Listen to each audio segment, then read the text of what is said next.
All right, let's get everybody else up in here before it's officially time. And they forgot Twitch on the front end there. Chad. We don't want to forget our Twitch constituents. So let's get those guys in there. There's the check mark on that. Okay, 2 more Facebook groups. Bango. Time to go. Welcome in, guys. Tuesday night, it is 6:06 p.m. Mountain Time. The last day of November. December is upon us. Holiday season. Carl, how you doing, man? I know you're going to be a busy boy coming up here this next month, and we got a lot of meaningful football. It's not just draft work these days like it's been the last few years. So welcome in. You doing good? Yeah, I'm good, man. I'm doing great. It's beautiful weather here. My dad even went out and hit some golf balls. He didn't invite me. A little disappointed in that. Rude. But now got a few projects done, and it's just, like I said, meaningful football in December. It's been a while. So it's pretty awesome to see playing for first place in the division on Sunday, maybe snapping an 11-game losing streak against the Chiefs. I mean, a lot of things on the line, and it's going to be a tough one. Chiefs, Kansas City in December, that's no fun. Thankfully, it looks like it's going to be really good weather. It's supposed to be like 50s, 60s. So is that a good thing? Well, I don't know if that's a good thing. We'll see. Yeah, man, looks like it's going to be a good game. Unfortunately, the Chiefs are also coming off of a bye where Andy Reid historically is like 19-3 or something, coming off of a bye week. So it's going to be rough. And luckily for the Broncos, they have multiple games after this Kansas City game. So if they do drop it, it's not the end of the world. But if they win, oh, buddy, we're going to be riding high. And it's Tuesday night, so we're definitely riding high as it is, guys. Obviously, this is Building the Broncos. There we go. It's up there. It's every Tuesday night. We're coming at you live, talking all things Broncos. We're here 360, well, I guess not 365, divided by 7, whatever the heck it is. We're doing math on the morning and the night show. What's going on here? It's really rough around here. But Building the Broncos every Tuesday night. You guys can follow Carl and myself on Twitter. Carl is at Carl Dumler, MHH, and I am at Nick Kendell, MHH. Also, make sure you're following us at BTB Football Pod and at Mile High Huddle. Guys, the holidays right around the corners, and ladies, holidays right around the corners. Make sure you're getting your favorite Bronco fan some Mile High Huddle swag. Support us, support the brand. We got hats, we got coffee mugs, we got gaiters, we got sweatshirts, t-shirts, you name it. Maybe if there's enough pressure, we can get Scott his beanie as well. So make sure you go to Huddle Up Pod to check all out the gear there and get something for your significant other, or treat yourself. Happy holidays, treat yourself. If you guys are joining us on Facebook today, or you're not, but you have a Facebook, make sure you're liking and joining our community on Facebook at facebook.com/Mile High Huddle, as well as facebook.com/Mile High Huddle pod. If you listen to this after the fact, or you have an Apple phone or iTunes in general, please go to Apple and leave us a 5-star rating and a comment. Leave, say, hey, Nick and Carl are my favorite. I appreciate Zach and Chad and, Lance and Luke and Eric and all them. Scott's okay too. I got to throw Scott's in the background here, but please go to iTunes, leave us a 5-star rating. Scott's giving us a thumbs down. That's 5 stars for Scott. If you guys are on YouTube today, also make sure you are subscribing, liking, and sharing to the show. Obviously, the holiday season's here, and sometimes that can be a financial stress for some people, but completely free to the show and something that helps us more than anything. If you guys are not already subscribed to the show, please do so. Like the show today, like the channel, and share it across your social media platforms. That helps us a heck of a lot. Also, right now, on the heels of Turkey Day, right in the face of the holiday season, MyBookie is giving you plenty of reasons to be thankful and joyful. Right now, you can set yourself up for success by heading to mybookie.ag and doubling your first deposit when you use the promo code MHH. That's right. When you use our promo code MHH, MyBookie will double your initial deposit all the way up to $1,000. $1,000. Talk about a boost entering the Broncos stretch run and just in time for the holidays. Yeah, that's right. Feast risk-free with MyBookie, and make sure to stick around as they gear up for December with tons of odds boosts that will get your bellies and pockets full for the Christmas season. Bet anything, anywhere, anytime with MyBookie. Don't forget to use the promo code MHH to get your first deposit matched up to $1,000. That code MHH at mybookie.ag. Yeah, awesome. I'll let Scott pull up. We do have a giveaway coming up. We have some people that we want to flash, maybe not someone out of our top givers, but, some of those people out there. But we want to say hello to the chat as well coming up here. Jay Kozad's in the house. Peyton has done a good job of restocking the roster during the season. Amen, man. Peyton's done as good of a first draft as you could reasonably hope for. Across the board, the one pick that you're like, oh, man, what's going on there? Jamar Johnson, like a 5th round pick at safety. Oh, you took another one who's killing it. So like, what la-di-da.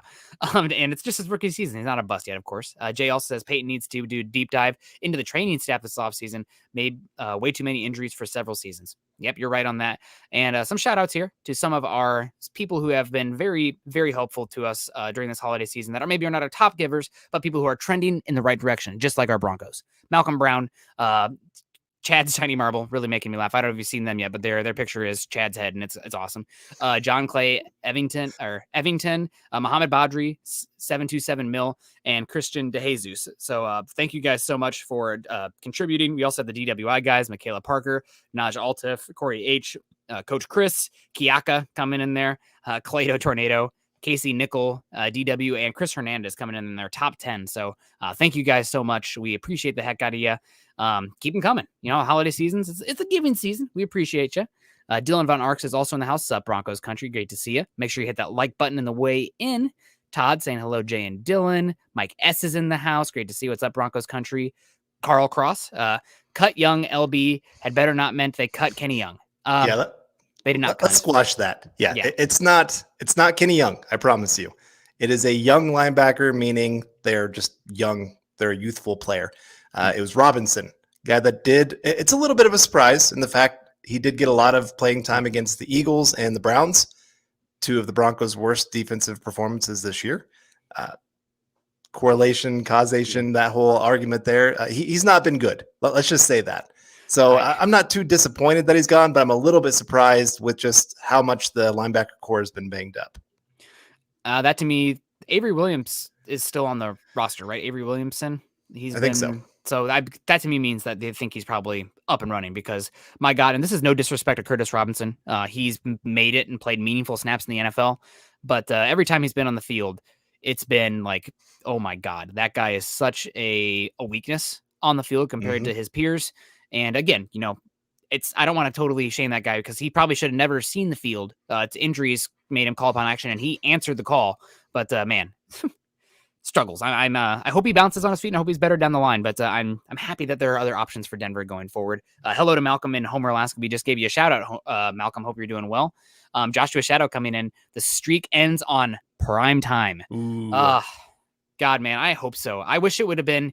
I don't want it to be like a snowy game. And thank you so much for the stars, Joshua. That's really helpful and supportive, and we appreciate that. I wish you mentioned it was going to be good weather there. Clear skies, 50 to 60 degrees. I don't want it to be like the snow game. I was at that snow game a few years ago. Terrible. They were just awful. It took forever to get the stadium too.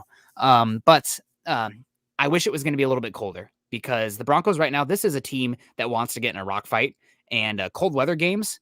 I want to see Quinn Miners, in his element, wearing the crop top when it's snowy on the ground, 0 degrees, and just banging dudes. Because this Broncos team, if they can get into those cold weather games, nobody's going to want to play them the way they're playing right now. They're going to out physical you every single play. And I love that. I mean, it's people, Peyton Manning, Star Wars numbers, really fun. What the Broncos did to the Chargers this last week, absolutely beating the crap out of them on both sides of the line of scrimmage, as enjoyable, if not more so enjoyable, because you physically, imposed your will. Beautiful. Yeah.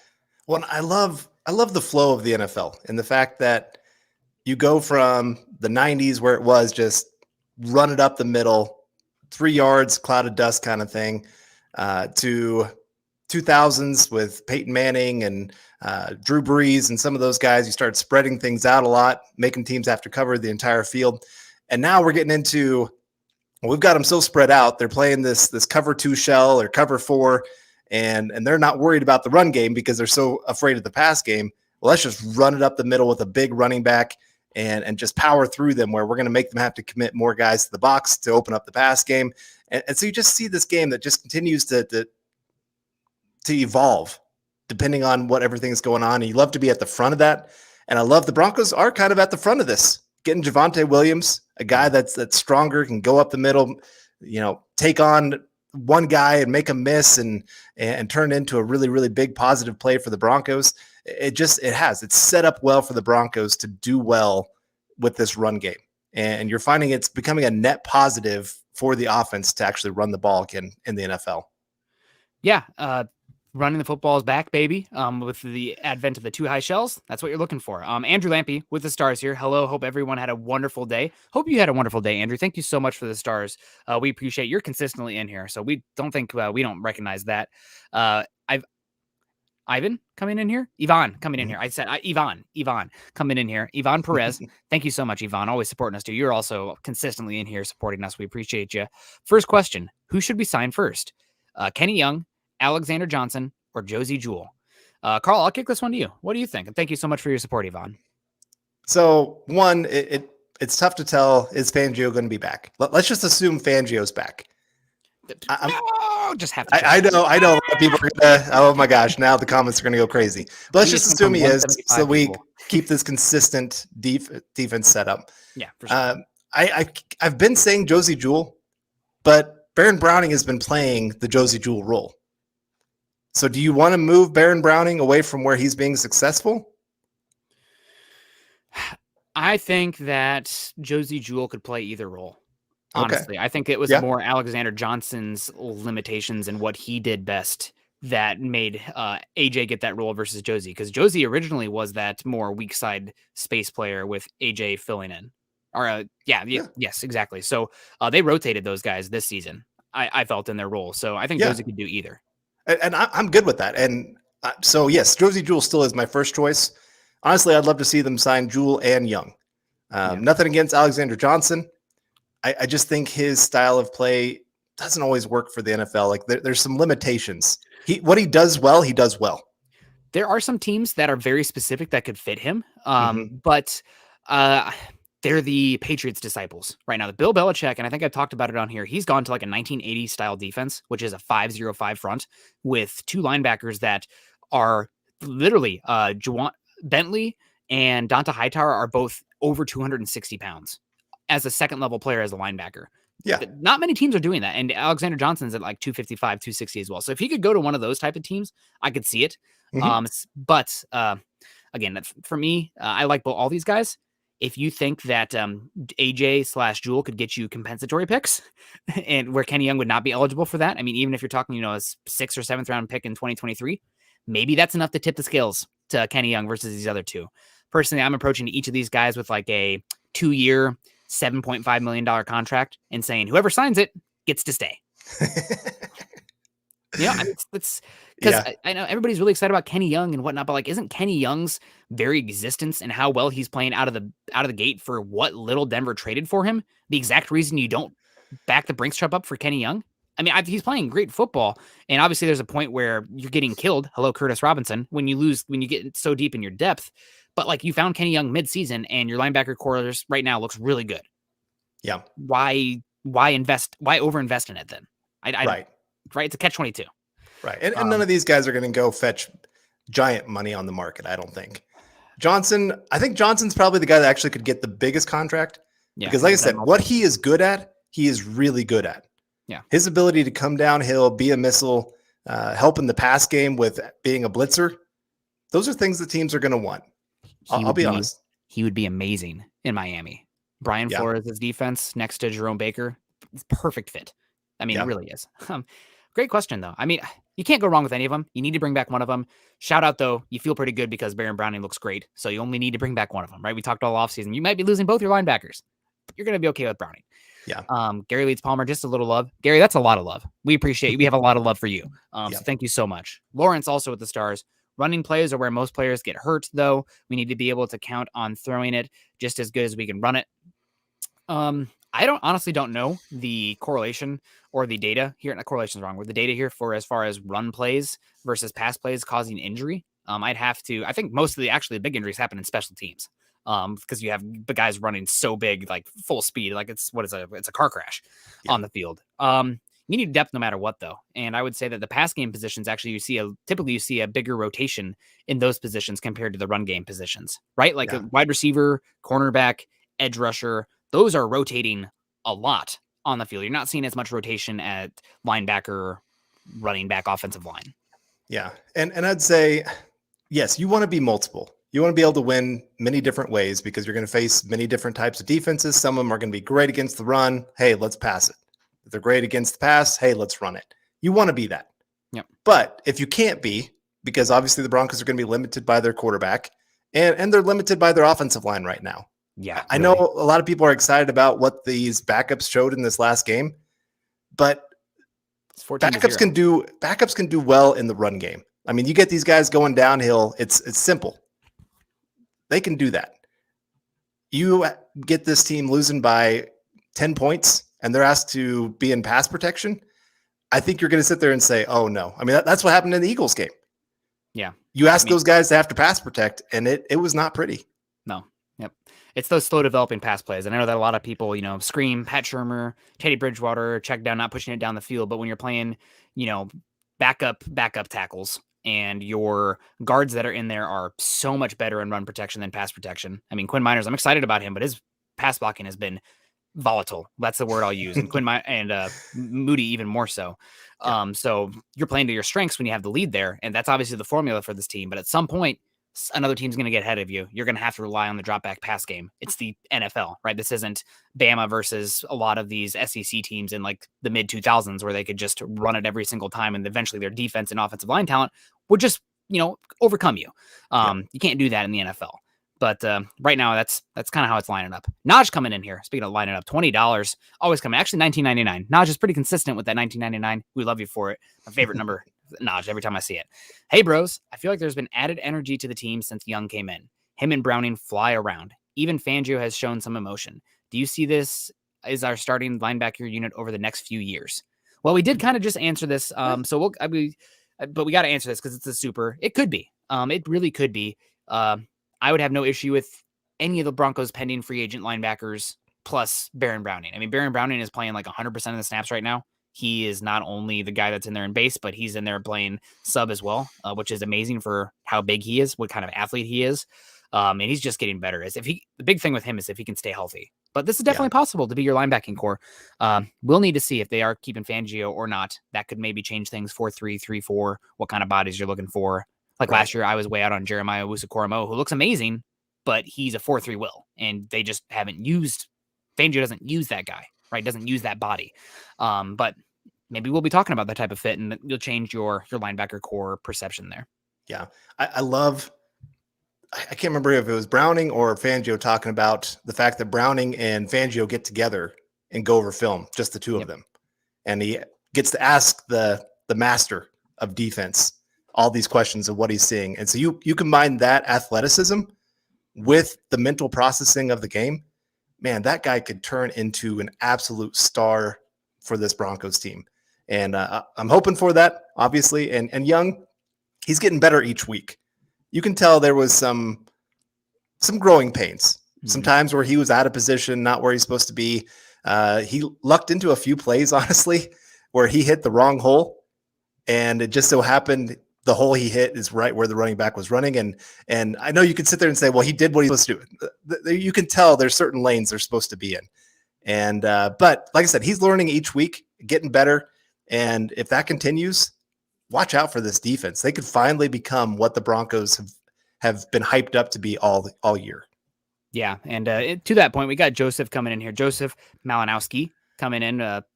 Malinowski, Polish name, right? The ski's Polish. I don't know. I grew up close to Illinois. There's a lot of Polish kids in my college or Polish descent. What's everyone? Hope for the Broncos win this weekend, but which team will show up? After how we beat the Cowboys and the Chargers and then lose to the Eagles, who's going to show up? And I wanted to get into this one, and to your point, talking about the defense being who they want to be. Football Outsiders, which is probably one of my favorite subscriptions for advanced football data. They use DVOA, DYAR, that uses a lot of weighted statistics. So it depends on who you've played and how well you've played them, not just, the basic outcome of the game stats kind of things, not count stats. The Broncos defense this year, or the Broncos offense this year, variance, I guess if we need to lead up to it. Variance is like how much your team fluctuates week to week and how much that unit fluctuates. Broncos offense this year, their variance is 4th in the NFL, which means they're pretty consistent, the same offense week to week. You know what you're going to get. Steady Teddy. I mean, really leaning into that steady Teddy. The Broncos defense, though, 28th compared to all defenses in variance. And I think this really goes to the point here from Joseph. The Broncos, the Cowboys and the Chargers game, defense comes out. They are relentless. They're killing it. They're not giving up touchdowns. They're getting 4th down stops in maybe both in the first, all of them in the first half, killing it. The Eagles game, they give up 20 points on 5 possessions. Should have been 24 points on 5 possessions, which is unheard of bad. And that just goes to show who's this team going to be. Defense needs to be more consistent. That's supposed to be the identity of the team. When they're good, they're really, really good. When they're bad, they're bad. So it'll be tough. Yeah. All right. We got Cody W coming in here with the super chat saying Josie back on special teams going to be nice too. Yeah. Yeah. I mean, I think a lot of people really got after the Broncos for doing that. They're unfortunately with only, 46 players active every Sunday. Yeah. Some starters are going to have to play on some special teams. It's just the way it is. And yes, you were right earlier when you said special teams is where you see a lot of injuries and you're putting them at risk, but otherwise you can't have an entire roster either. So they're going to have to be multiple in what they do. And I know I had somebody earlier this week that had made the comment of, the Broncos should have just kept Lindsey instead of having Boone. I said, well, Lindsey doesn't work as the third running back because your third running back has to be special teams as well. Like, yeah, you love if they can be out there running the football, if an emergency situation happens, but you can't have them do nothing through the game if everybody stays healthy. Yeah. You need them to be able to help on special teams. Yep. Yeah, Lindsey's in a unfortunate position given the trend of the NFL right now at the running back position. He came into the league older. He had a lot of touches at Colorado. Broncos got him cheap. His best season's probably undrafted free agent, so he didn't get paid. And now the NFL is really leaning towards massive running backs that make teams have to bring down a box safety into the box to account for the run game. And Lindsey just doesn't do that. And if you're going to be small, you better bring something to the pass game. And Lindsey doesn't do that either. So it's unfortunate. I mean, we had the good years with him, and we'll always have those, but not sure what's going to be the future for him. Travis coming in here. Evening, fellas. Our Broncos and Hawkeyes need to win this weekend. Oh man, Travis, I'm going to be an emotional wreck, and I'm a little bit bummed. I'm not going to cancel on Luke, and I'm not going to cancel on you guys because I love you. But the Broncos Big Ten Championship kicks off Saturday at 5, which is right when Mile High Insider starts. So I love you, but I'm going to be a little bit distracted, I think. Okay. Well, I'm sure the chat will be here for you, whether it's good or bad. And we got Lando Lee coming in here with more stars. Really appreciate that, Lando. And I love that name, Lando. I'm a big Star Wars guy, so that one's always nice. But and Andrew Baker coming in with more stars. Really appreciate that, Andrew. A lot going on with quarterback talk, owners and coaches. But what would y'all want playoffs this year and keep everyone or a Peyton build? Love y'all. Good evening, Nick, Carl, and Scott. Hashtag MHH for life. Thank you, Andrew, and love you as well. And just appreciate always seeing you here in this chat and asking great questions. I think part of Peyton coming here is he did like Fangio. I think he respects him a lot. And I don't think he really wants to fire Fangio. He wants to have him be successful. And consistency is huge in the NFL. If the Broncos can do that, I think it'd be great. Obviously, they're going to have to, no matter what, even if they make the playoffs, still look at this staff and say, okay, maybe we do need to make some changes. Special teams being one of the worst in football. Got to do something about that. You can't just keep saying, McMahon, figure it out. Eventually you have to say, dude, you haven't figured it out. We've given you 3 years. That's enough. To be fair, the best special teams play of the entire season just happened last week where they pinned them on the one. Yeah. And all the momentum in the world from that. That was really huge. That's everyone drank, but that's like what the Iowa Hawkeyes have done all season. They have one of the worst offenses in football, and they are getting it done because they have the best kicking game in college football, bar none. Thank you so much, Andrew. This year playoffs, Broncos have everything they want in front of them. Season's not over if they lose to the Chiefs. Because they still have a lot of AFC West games left, and they have a Detroit Lions game. Unfortunately, that Bengals game looks like it'll be that one might honestly be for one of the last playoff spots when we look down at it at the end of the season. But they really need to win that one. They cannot go 0-4 versus the AFC North and expect to make the playoffs, really. Yep. So got to win that one. Every single one of these games is a must-win, probably besides this at Chiefs game. I'm already putting that one in as a loss in my head, just given – of course, they had to give them Sunday night after a bye week, right? It's just like, middle finger for the Broncos. At least we get them at home to close out the season, which might be for the AFC West. God, that would be incredible. The vibes would be amazing. Mm-hmm. Always amazing. Also, Miguel. Sup, fellas? Good to see you, Miguel. Jewel the Fool. Haven't seen you in a bit. Talking to Josie Jewel earlier. Dang, I actually made it. It's good to see you. Also, Paul's in the house. One of Carl and I's favorites. We go back. Paul's been around forever. Back in like when we were just like recording a podcast and ripping off of YouTube, way back. So we appreciate you, Paul.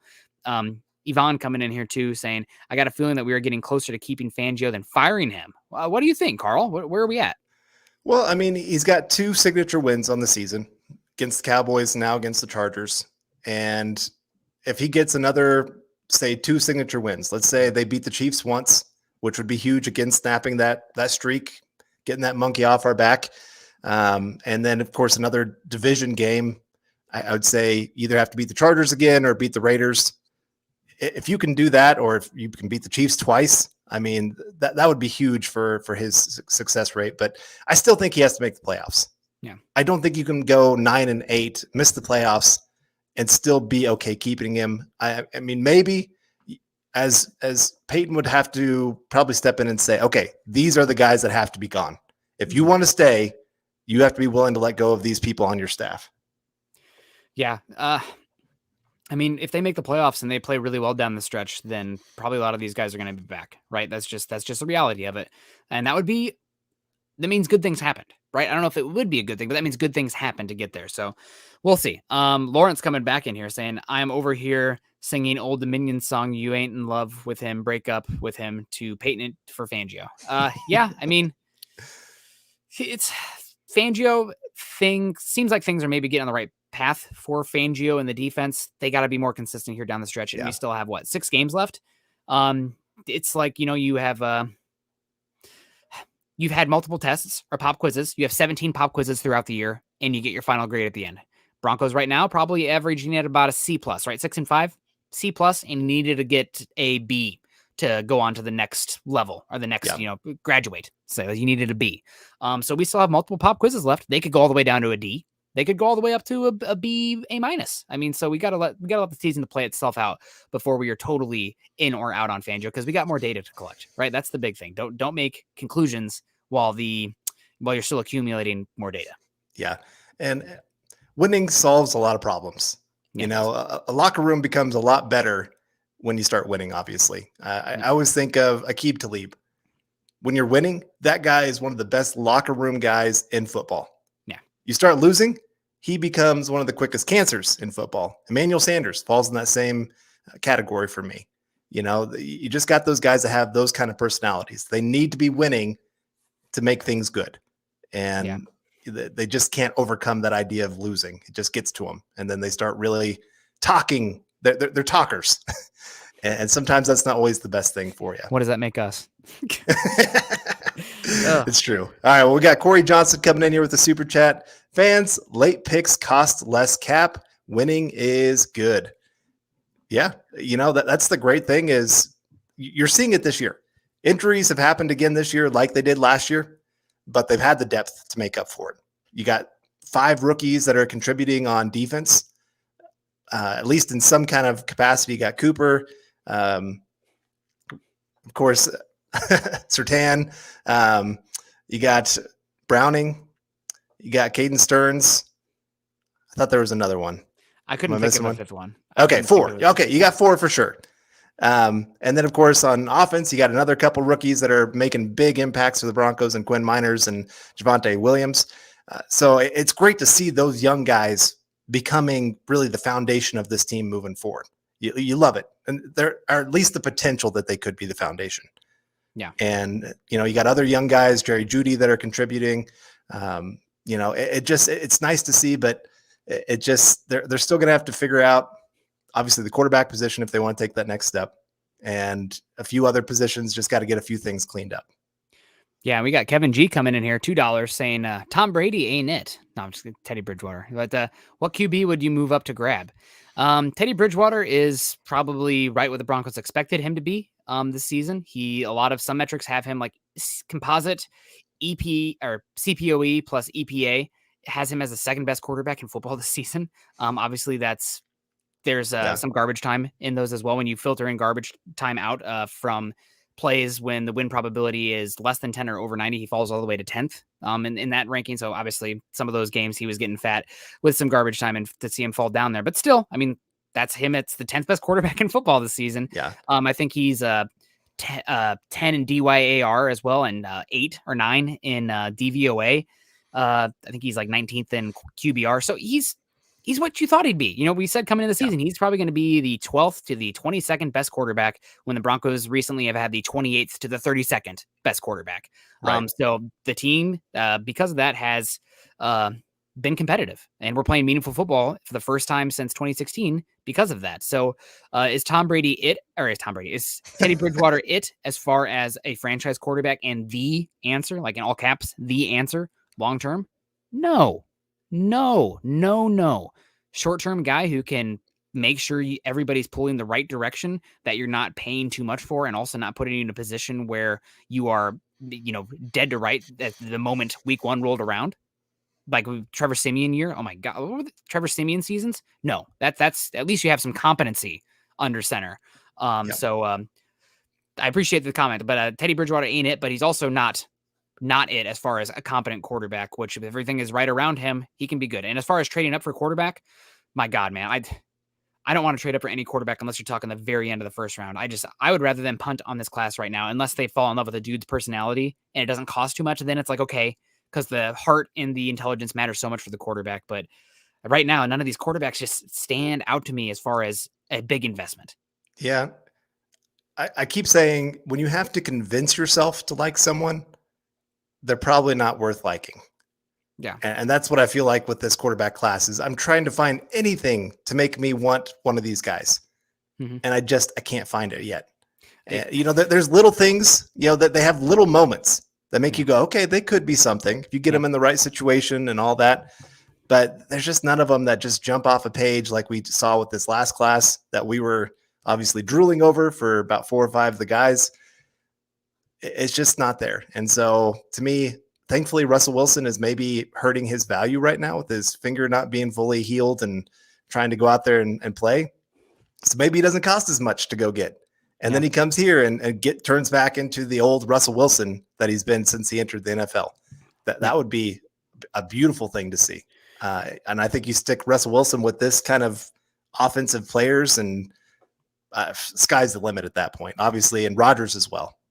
Is Russell Wilson self-aware enough where he can be in the offense that is more run-centric, play action, deep shots, efficiency, the Ryan Tannehill with Derrick Henry style of offense? Because that's where he was his best. I don't know. I think I'm curious if the hubris for Russell Wilson, with him wanting to be one of the all-time greats, is too big, where he wants to play like Peyton Manning, shotgun, throw it 50 times a game. I don't think that's his best. I don't think that's when Russell Wilson's at his best. No. So that concerns me a little bit with him, because I think there's a very specific style that can work great with him, but I don't think he sees that as conducive with what his goals are for his like career and legacy. Just that scares. I would take him still, but I'm just like, that makes me a little concerned. Andrew Baker coming in here saying, heck, let's all pick against the Broncos every game left and they'll win. Honestly, I won't do that against the Lions. Sorry, everybody. But I'll be picking against them against Kansas City. We'll see what the spread is as it gets closer, but I'll be picking Kansas City. Unfortunately, not going to ride too high or too low. I wanted to get to this one from Toast as well, because he asked it a couple times, and we don't only get to the stars and super chats, but if you do get those in, obviously we will get to those. Thoughts on Jonathan Cooper? He's been as good of a 7th round pick as you could possibly imagine for the edge rush position.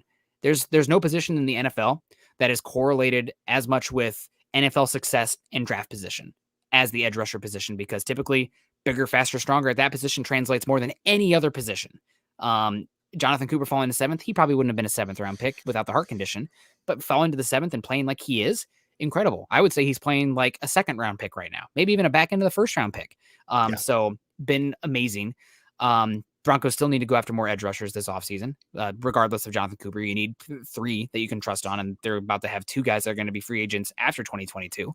But he's been incredible. Maybe the best return on investment of any of the picks in this draft. Yeah. I was thinking about that with the question earlier about Teddy Bridgewater. Yeah. Of the Broncos are paying him $4 million this year. Over the cap, has his value at $27 million a year.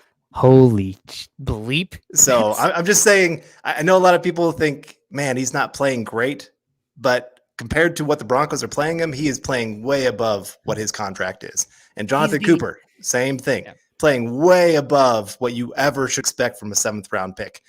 And that's just great for the Broncos, obviously, to find those kind of diamonds in the rough. I always think of like Trevathan is another one. He was in the 6th round. Obviously, Chris Harris is an undrafted guy. Shaq Barrett. Yeah, these guys don't come around very often, but you shouldn't expect that this is going to happen. And then you just celebrate when you get it. Yeah, and I think we need to address the chat because everybody's upset. Chad made the title of it. The Broncos did not move on from Kenny Young. Repeat, Broncos did not move on from Kenny Young. It was young linebacker Curtis Robinson. I probably should have had a read on that first because that is obviously confusing, and I see why you guys are talking about it in the chat. So not Kenny Young. Repeat. The other Broncos moves today is they added Adrian Ely, offensive tackle, and running back Kareth White. So those are the big ones coming up here, I guess, quote unquote big. Hopefully we'll not see either of those guys. It's one of those things where we talk about it today and then a week from now they've been waived and they added a couple new guys. But that's it is what it is. Travis Tarbox coming in saying, hopefully in the draft next year we can find a true right tackle. That would be great. Looks like a pretty good tackle class coming up here this season. I was liking what I was seeing from Nicholas Petit-Frere until what happened versus Michigan this week. And some concerns about his anchor, which people are like, I don't really trust his anchor. Really became pretty obvious versus Aiden Hutchinson, just plowing through him. He has the frame, though, and movement skills where it's like maybe you take him day 2 and he can work on the anchor because he is big and he has left and right tackle versatility. But right now he'd probably be below Ika Mekwonu, who I absolutely love. I'm probably going to have Ika Mekwonu over Evan Neal when it comes to the draft board. I think he's incredible. Evan Neal, obviously Alabama. Trevor Penning, another Northern Iowa guy. Some people are talking about him maybe being the number 1 tackle in this class. He's pretty damn good. Charles Cross from Mississippi State is another one. Kenyon Green has some inside-outside versatility. It's a damn good trench class coming up here. I'm really excited for the trench players. Yep, both sides of the ball, and exactly what the Broncos. It kind of this draft in some ways, other than quarterback, lines up with what the Broncos need. So it's nice that way. We'll have to see how much they have to give away if they want to trade for a veteran quarterback. Then it might have to change how we're going about this. I still wouldn't mind them bringing back Massey on top of drafting a tackle, because we're seeing this year how much depth matters. I mean, Massey goes down, Fleming's come in. Not that Fleming's been great, but he's at least he's a body on the field. But the interior, especially, you're seeing guys that are playing well. Yeah. And you saw, I think it was that first drive versus the Eagles. The Broncos tried a couple drop back things, and like Fleming chauffeured an edge rusher to the quarterback position. After that, Shermer was like, you know what? I'm not going to call those slow developing pass plays anymore. We'll give it a go. Or we'll change our strategy here. So it's a little bit, it's too much, unfortunately. But as far as tackle goes, I agree with you 100%. I would love to bring back Massey for a 2-year deal for probably low starter money, high backup money. And then if you go into the draft and you don't walk away with a tackle that you feel good about day 1, you're going to be okay. If you go into the draft and you get a really good tackle as your best pick in the 1st or 2nd round, great. You didn't overpay for the right tackle position, so you don't feel you have to go away from there and not address it because you already paid somebody, right? So that gives you the flexibility in the draft where you're covering your butt, but you're also making it so you can be flexible and take that good player if he falls to you. I'm with you there. What do you think of, is it Dane Brugler put out his first mock draft? I did not see it. Okay. Not yet. I've been pretty darn busy at work. But I think you said it was Jordan Davis for the Broncos pick at 17 overall. I like Jordan Davis a lot. It does make me a little bit concerned that he plays like 30% of Georgia's defensive snaps. And the fact that he might be as crazy as it sounds, he might be the 3rd best NFL player on that defensive line. They have an edge rusher that is an absolute freak. Trevon Walker, I think he's 6'5", 275 pounds. And there are plays when he drops into coverage and he looks like a 230-pound linebacker, like flipping his hips. Georgia's crazy. And then they also have a defensive tackle by the name of Jalen Carter, who will be a top 10 pick next year. No doubt. Wow. But I really like what Jordan Davis does as far as a true 0-1 technique. He makes it so that way you can have a different type of body and allocate different resources to the box. Because you're not going to have to worry as much about the run game. He can clog so much up there. Right. I just worry about using a pick on a guy who is 360 pounds at Mile High Air that's only playing 35% of the snaps. Like, is Yeah. that a good allocation of resources? I'm with you there. I mean, for those who don't know, Jordan Davis is a nose tackle for Georgia, and he is a mountain of a man. They have a picture of what a normal person looks like, then a 300-pound defensive lineman next to him, and then Jordan Davis towering over both of them. Just like I said, just a mountain. Yeah. And his ability in the middle of the field. And I'm just thinking of today's NFL game. Like I said, with teams wanting to spread people out and then run up the gut, a guy like that allows you to continue to stay in that too deep safety shell or whatever you want to do, cover 4, allows you to keep doing that because you have one guy that's pretty much taken the job of 2 guys there in the box. So you're right, though. Mile high air, guy that size, only playing about 30-40% of the snaps anyway there at Georgia. But when he is in that defense, it's almost impossible to do anything against him. Yep. Yeah, I hear you. I don't know if it's the best allocation resources given how many snaps he plays. But alas, we had a question coming in. Oh, there he is. Oh my God, yeah, he's a unit. He is an absolute unit, as they say. And that's one thing. Also, number 99 is him. Yeah. My favorite player on this Georgia defense is probably, besides Jalen Carter, who won't be eligible until next year, it's probably Nakobe Dean. But like Nakobe Dean is so small, and is he able to not have to take on blockers in the box and have to come downhill and fill because Jordan Davis is so big? That's always the issue with these amazing teams with so much talent. So we'll see. There was a question here about where do the Broncos rank? Here we go. Cody W with the super over on YouTube. Thank you so much, Cody. What other teams have the draft capital Denver has? Over on Tankathon, they actually have something called Draft Power Rankings, which calculates all of the picks that you have. And there's the old Jimmy Johnson pick calculator, which has a specific value for every single pick.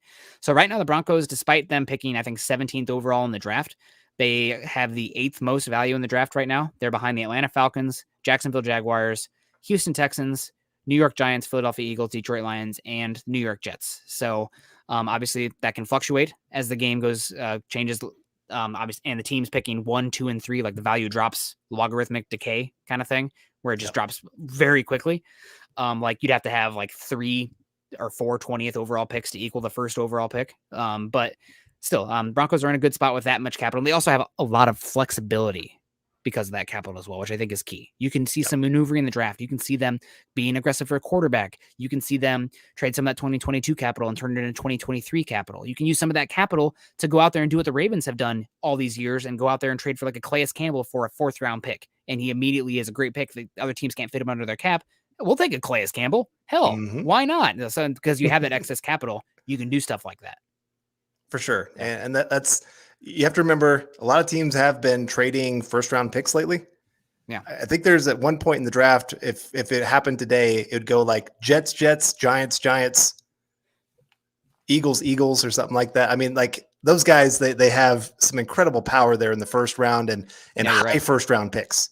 You're right. That's the problem 10. Is that the teams that traded away are not doing good this year. Seattle trading a safety for a safety, 2 1st-round picks.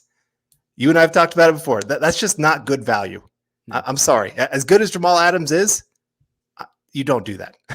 Yeah. Especially when you're paying a quarterback that much money. You need those 1st-round picks to have cost-controlled players around them. It's New York Jets picking 4th, Seattle's pick, New York Jets picking 5, Giants picking 6, Giants picking 7th with the Bears pick, Eagles picking 8th, Eagles picking 9th with the Dolphins pick, although the Dolphins have won 4 in a row. So we'll see if that changes. And there are 1, 2, 3, 4, 5, 6, 7, 8, 9, 10, 11, 12, 13 teams in the NFL right now have 5 or 6 wins. So there's so much parity, so much can flip there. We got Travis coming in here saying, sorry, late tonight. That's okay, Travis. I forgive you. Maybe we'll have a Iowa Hawkeye versus a Utah Utes Rose Bowl this year. Let's talk it into existence, which means Iowa beats Michigan. Hope everyone is having a good night, and Nick and Carl are having a great podcast. Well, we are now that you joined. Sending some love to the show. Thank you so much. Let's go and try to get a win on Sunday night. Go Broncos. That's awesome. Thank you so much. Cody W coming in. Rams not looking great. Then picks are looking good. Man, what a double-edged sword, because I feel really bad for Von Miller. Man, he cannot catch a break. Everywhere he goes, the team is just struggling around him. Broncos defense. Trade Von Miller. Now we look great. I guess they look like trash versus the Eagles, but I'm happy for the picks. Yeah. No, Sorry. Von Miller's lost 7 straight games. Oh, my God. That's so rough.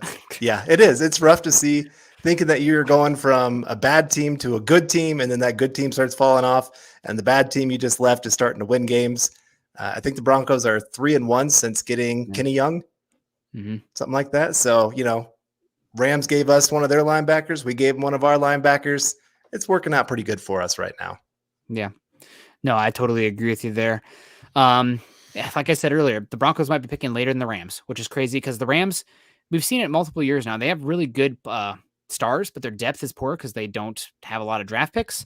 And I think the 49ers have won like 7 or 8 in a row against the Rams. And the Cardinals are playing really good football right now. I mean, they're one of the best defenses in football. I guess shout out to Vance Joseph for that one, even though they lost J.J. Watt. So it might be tough for the Rams. They might not make the playoffs. I mean, they only have one more win than the Broncos, I think. I think they're 7-4 and the Broncos are 6-5. So it's crazy, man. The NFL this year is insane. There's a lot of parity, which I think Scott doesn't like as much, but I'm all about it because all these games, everybody feels like they're in it right now, just like us. I'll take it. We've been talking about it, of just wanting that meaningful football in December. And really, even if the Broncos lose this week, it's still going to be meaningful moving forward. Yep, That's absolutely. the great thing is it's so close. You got 3 teams right now in the division at 6-5, one of them at 7-4. And really, it's just anything can happen. I thought the Raiders were really starting to fall off a cliff with everything that's happened to them. And then boom, they win on Thanksgiving. Yeah. And so that Deshaun Jackson signing might have saved them. Yeah. Which really angers me. But I think Derek Carr is eventually going to turtle. Playing in a dome in Dallas, I feel like when the weather gets cold and whatever, Derek Carr kind of goes into a shell. So we'll see. Cody W coming in saying could have been a lot worse. Vaughn could have went to the Cowboys and then got slaughtered by Denver. That's true. That would have been something else. Although he would have been inactive on that game, right? Because he was inactive that night versus that next night or that night versus Tennessee. So I don't know if he would have played, but that still would have been pretty funny. Travis coming in here with more support and stars. Thank you so much, Travis. Great to see you. Hope you're doing well. Like I said, Utah versus Iowa, Rose Bowl. Let's make it happen. Carl, I wanted to actually get into the main topic today since we haven't really dug into it. We kind of danced around it a little bit, but the Broncos, the formula, right? The formula, I feel like everybody's now, oh my God, it's incredible. When the Broncos run 30 times and have 100 yards, they win the football game. And when they play good defense, they win. It's like, man, if the Broncos score more points, they end up winning. It's crazy. But we got Carr struggles when his mascara drips into his eyes. Yeah, he looks like that kid from Toy Story, right? Sid or whatever, the one with the skull and crossbones shirt. That being said, I would definitely take Carr on this team right now, and this team would probably be Super Bowl contender. Definitely not favorite, but contender with Carr. They'd be at least 8-3 right now, and that'd be tied for best record in the AFC. Yep. And here we go. Carl, go ahead and do the read here because then look at the picture and just take it in because I love it.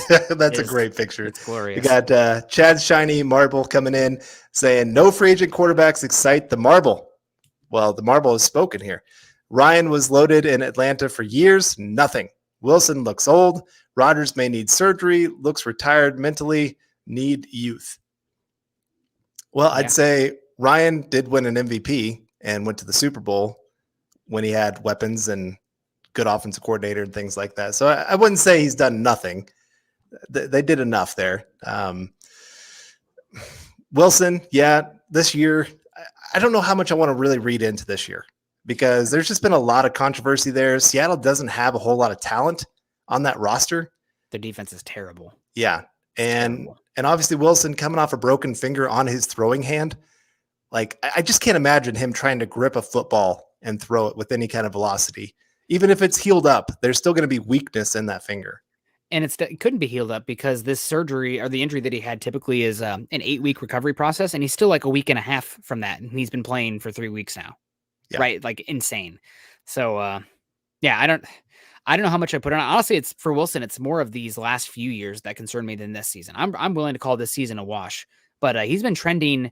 His EPA specifically has been really trending down these last few seasons where he's been, I mean, his EPA and CPOE, he looks like a B+ version of Teddy Bridgewater. Those stats, obviously it's not a 1-for-1, but like where he wins and how he wins is just like souped up Bridgewater. Although his Alex, which is like the average yards for the first down conversion on third down, is like first in the NFL. So that's the exact opposite of Teddy Bridgewater. But everything else, it's a lot of it lines up, which is weird. And yes, it's taken a chance on getting a veteran. I mean, the Broncos took a chance on Peyton Manning. Everybody thought he was done. When the Broncos were working him out, he could barely throw it like 15 yards down the field, from what I understand. And still they signed him to a contract because they're like, hey, we'll take this risk. And so with a veteran, especially coming off injury, I know Rodgers and Wilson both coming off injury. It's a risk, but that's what you got to do in the NFL. Chiefs, they were a playoff team, took a risk, traded 2 first-round picks to go get their quarterback in Mahomes. I'd say they're pretty happy about that. The Rams keep taking risks left and right. Whether that's going to pay off for them or not, we'll kind of see. The Cardinals, they used a top 10 pick on a quarterback, and then the very next year went and used another first overall pick on a quarterback. They could have just stuck with Rosen and said, hey, we're going to let this play out and see how he grows. But they took a risk and said, nope, we're going to use a whole nother allocation of big-time resources at the quarterback position. And now they're looking like Super Bowl favorites. So sometimes that's just what you have to do. You got to take a risk on guys that don't have everything perfect for you and just hope that something works out well. Yeah. Nope. You are 100% correct there. And at some point, you got to love somebody and take a shot, right? Maybe you get lucky. Maybe you don't. And Colin's making me laugh here. He says he blames PFF for all these acronyms. They all stand for something like completion percentage over expected, CPOE, expected points added, EPA. Just sorry about that. Typically when I post these on Twitter, at least I will put the link of what these stand for, but it's rough. So let's talk again. This the Broncos formula. What do you think? Obviously, we've seen 3 games now where this formula is supposed to work. Broncos stuck with the formula in the Eagles game. They ended up losing, but in the Cowboys and the Chargers game, they were amazing. They ran the football, probably a 50-50 split. They protected the quarterback and the offensive line. They didn't really turn it over for the most part. And 2-1, not too bad. What do you think? Well, I've been saying this for a long time. One of the weaknesses to the Fangio defense is running quarterbacks. Just the way you have to rush is very different. He likes to use a lot of stunts. That's how he gets a lot of pressure with just a 4-man pressure or 4-man rush. You can't always do that when you have a running quarterback because you're opening up lanes at that point. Yeah. And so it changes how he has to call the game. And so I do think that played into it a little bit. And you saw in the second half, they made some adjustments. They started going to a little bit more zone. And I think that played into this last game because they played a ton of zone this last week. And obviously it looked great. I think they're finally starting to reach that point where they can do a lot more of that instead of always having to go man coverage. And I think the other last thing I'll say about this is Fangio almost got too much talent on defense this year. I think he decided, I got to be more creative. I got to get these guys in for this and this and this instead of sticking to what he knows best. And he changed up a few things. He's used guys a little bit different. I haven't always liked how he's called it this year. These last few games, he's been calling it more and more like he usually does. And you're starting to see better results. Yep. ZW Designs coming in saying hi. Good to see you, ZW. Hope you're doing well. Man, it's I always love it when you pop in to say hello. We also have a question here from, I saw one from Jay. Good to see you, Jay. Hope you're doing well as well. Why did the Sooners head coach leave USC? Keep it short and simple. They gave him a bleep ton of money and power. They're buying him like a $10 million home or more than that. They're giving him a private jet that he can use at all times.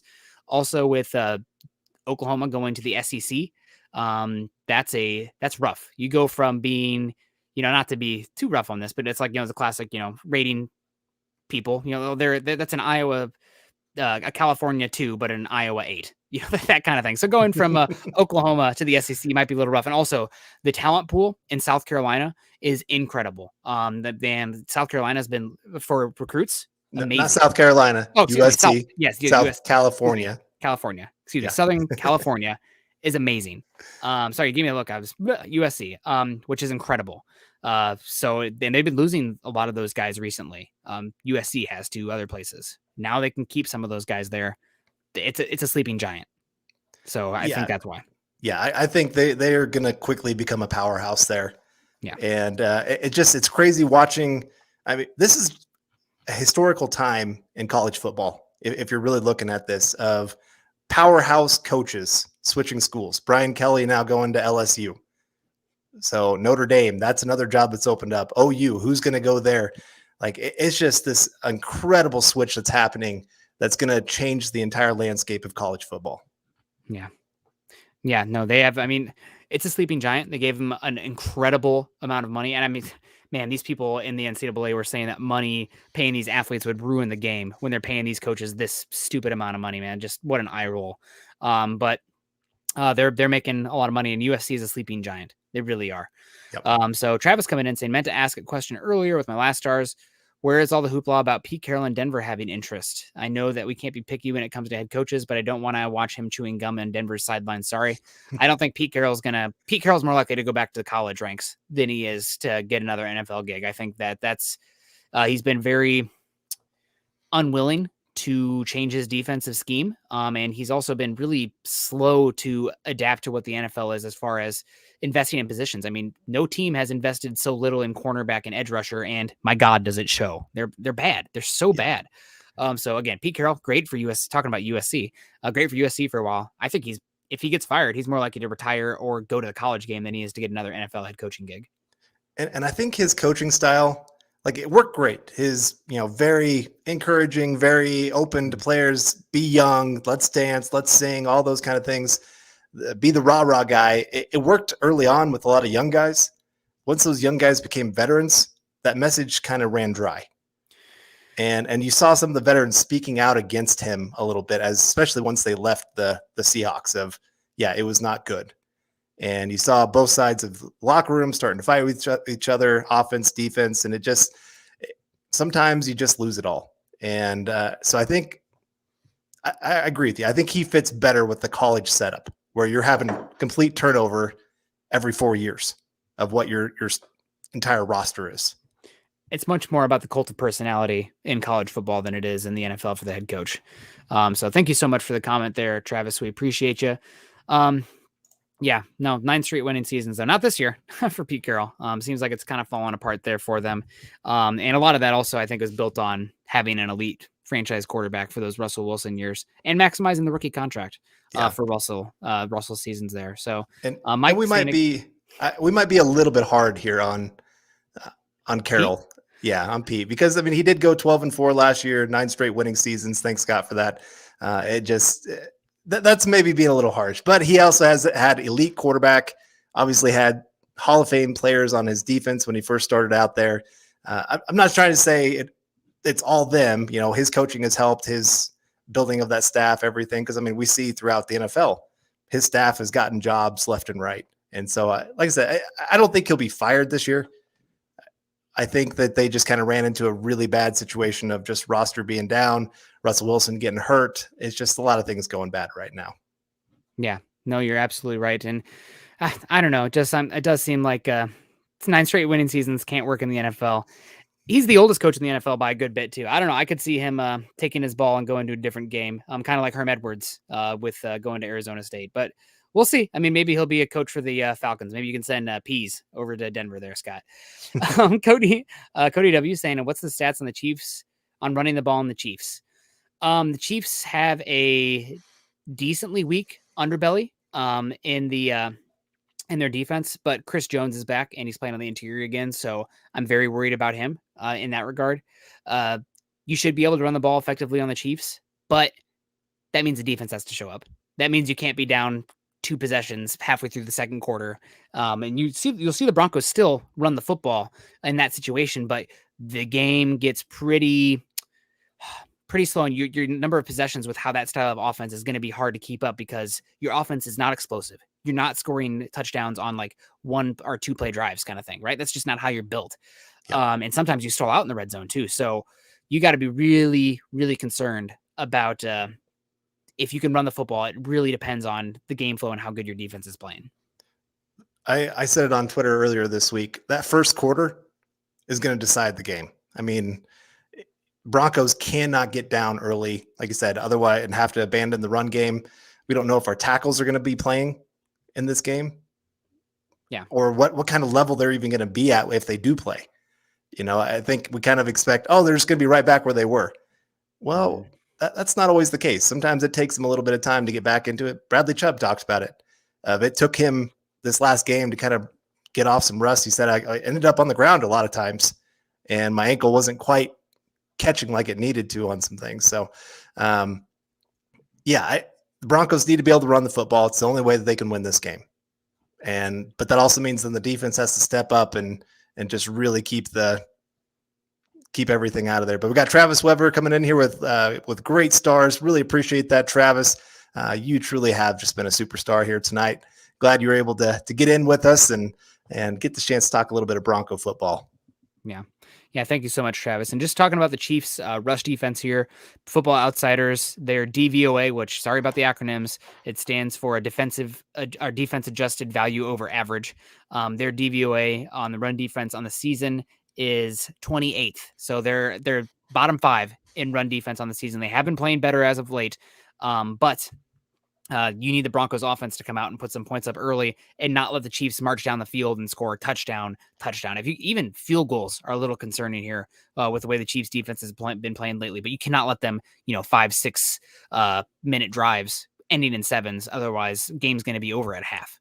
You don't have the firepower, and you cannot play the drop back. We have to catch up pass game because that's not Teddy Bridgewater's game. His record in games where they're losing at halftime is like insanely terrible, just ungodly terrible. It's not his game. And also the Broncos offensive line is not built to pass protection right now with the tackles and whatnot. And both guards are much worse in pass pro than run. So please do not fall behind, because otherwise it can get ugly quick. And I could see Broncos country freaking out and not being able to contextualize what's going on, because there'd be a lot of reason for them struggling in the pass game, given all the parameters around this team and the specifics.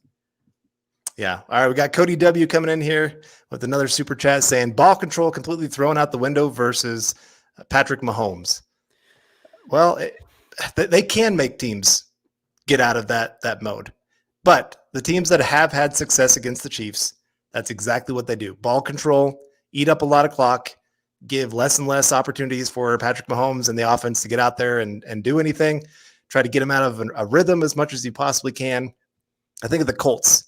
Was it last year or the year before? They won the game like 19-17 or something like that.